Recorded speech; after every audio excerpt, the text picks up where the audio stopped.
Welcome to Wednesday. Going to start with a plug, if you don't mind. On the Cultaholic podcast feed right now, we have a special report looking back on the last 2 weeks of the Speaking Out movement and asking the question of what we can do in wrestling to stop this from happening again. We have exclusive interviews with women in the wrestling industry talking about their experiences and things that they would like to see changed as well. You can hear that right now if you look for Cultaholic wherever you get your podcasts from.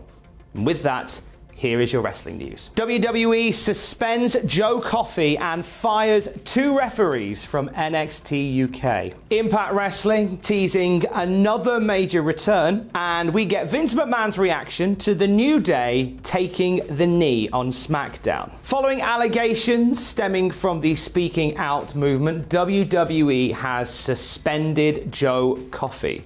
As well as this, they have fired WWE NXT UK officials Joel Allen and Chris Roberts. Now, when it comes to Joe Coffey, we don't know how long the suspension is or any of the other details of it, just that he is now suspended from active competition in NXT UK and across the WWE brand. Last week, we saw the firings of El Ligero and Travis Banks from NXT UK, and the week before that, we saw Jack Gallagher released from his WWE contract as well, all following allegations around the Speaking Out movement. Dave Meltzer has reported via the Wrestling Observer that the NXT UK talent have been spoken to regarding sexual conduct going forward. This is clearly something that all of wrestling is clamping down on, and it was very much a topic that needed addressing in the NXT UK conference call that took place yesterday. And with regards to that conference call, so it was very much discussed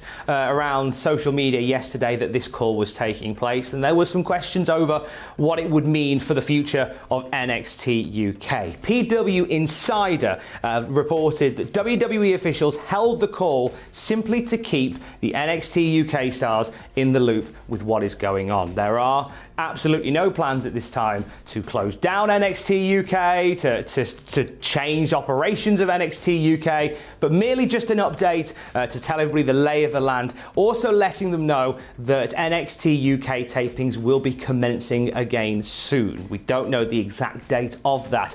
And we also understand today that NXT UK Takeover Dublin, that was originally scheduled for April, then moved to July, and then moved from July to October, is still going ahead. So it would suggest that there are plans to start up NXT UK tapings in the relative immediate future if they want to start building towards Takeover Dublin in October. They have got options if they want to start doing stuff in the UK. They've still got options to do stuff around the Performance Centre based in the UK if they so wish to. They could also still continue to show classic matches and add new promos and build from home, which is something they've been doing over the last couple of weeks. What we know at this point is that it's still very much part of WWE's plans to continue NXT UK. There are plans to restart it, and when we know more about that, you will know more about it too. Another day, another teased return or debut for Impact Wrestling. I've never known a show like Slammiversary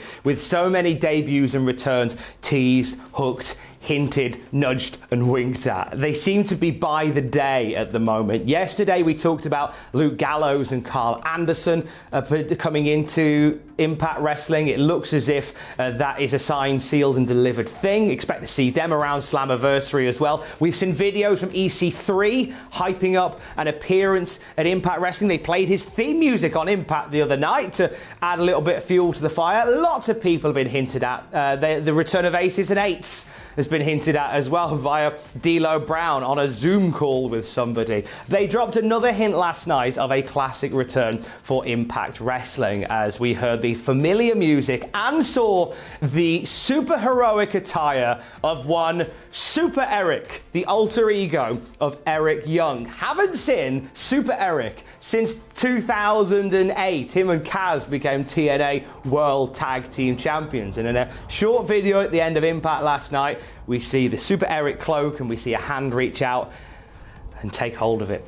suggesting that Eric Young is returning home to Impact Wrestling. He left Impact to pursue an NXT contract, and he became a part of NXT. Him and Sanity were doing good stuff in NXT. They got called up to WWE, and nothing really happened as a result of that. And he got let go back in April as part of the cuts around the pandemic. So Eric Young's contract, 90-day no-compete, is coming up, as is everybody else's, hence why all the teasers for Slammiversary are going down. In terms of what Eric might end up doing at Slammiversary, I think it wouldn't surprise me if they put him in there with Moose. So Moose is doing this thing at the moment with Impact Wrestling, where he is the TNA World Heavyweight Champion. He's holding that classic belt of TNA, and he is basically pushing himself as Mr. TNA. It's a nice way of paying homage to old school Impact. And wouldn't surprise me if we see Super Eric gunning for Moose as a little flashback to the past. That could very well be a thing that happens, but we will see. I'm quite excited to see Eric Young back doing stuff again. Very underrated talent is Eric Young, and back in Impact, it feels right. Let's talk about masks. So there was some talk here at Cultaholic over the last week or so about how WWE were quite anti-masks, sort of suggesting that you weren't a fan if you wore them at wrestling shows. There's been a change of mind, change of heart, change of guidelines maybe in the state of Florida regarding masks, because we saw quite a few of them on Raw this past week. Fightful have unveiled a memo that the company sent out to talent regarding the wearing of masks, and it goes as follows. As a reminder, wearing masks, sanitizing and social distancing will be required at the Performance Center this week and going forward. You'll be required to wear a mask upon entering, and we ask you adhere to these requirements in order to minimize risks. So masks will be a regular part of WWE programming. It makes sense. You can sell them. Make some of the old cheddar, as my dad would say. Make some of the old cheddar and sell some of them masks. One guy who was seen wearing a mask and then not wearing a mask, causing a little bit of critique his way, is Eric Bugenhagen, aka Rick Boogers, as he's now known. He has been quite the star of Raw on the low key. If you look to the left, if you see somebody being very animated in the crowd, that's Bugenhagen. And he had a mask on for the majority of Raw, but every so often he would take the mask down to shout something or to rally the crowd in doing something. And he's had a bit of critique for this, and he commented about it and said, "We all get our brains poked to get tested before tapings now. When the test is negative, I feel okay, my mask off for 10 seconds, taking my mask off for 10 seconds to convey some emotion for the sake of entertainment. Without facial expression, they might as well have mannequin dummies behind the plexiglass." Eric later added that after becoming more familiar with the statistics and the research, he realizes he should probably keep his mask on for the remainder and the duration of the entire show. So that's Eric Bugenhagen told. He doesn't need a mask to emote. That man is a living emotion. I hope when all this blows over, we see more Bugenhagen on TV other than just an animated member of the crowd. And finally, Big E was talking to the sports bubble about an iconic moment that got people talking from SmackDown the other week, which saw he and Kofi Kingston take the knee during their entrance. So this follows on from a very special episode of the New Day's podcast, all about Black Lives Matter. Big E was asked whether Vince McMahon approved some of the things they've been doing at the moment on TV and online, and Big E said, "We ran it by Vince McMahon, our boss, and he approved it. We got no pushback there. We got a lot of support from the company with the podcast.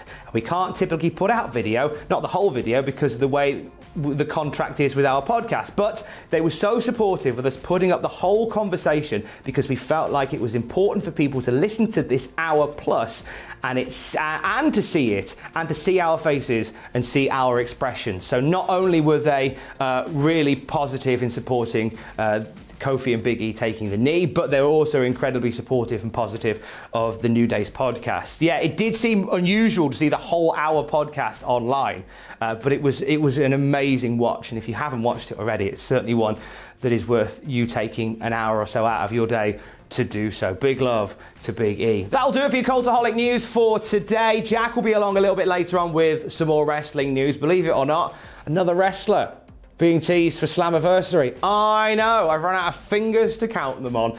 Jack will be streaming a little bit later on as well, along with yesterday birthday boy Owen. Thanks for editing this, by the way, Owen. Thanks, mate. Happy birthday for yesterday. If you want to watch Jack and Owen kicking all kinds of football-based bottom on Football Manager, twitch.tv/Cultaholic later on tonight. Stay safe. Love you, bye.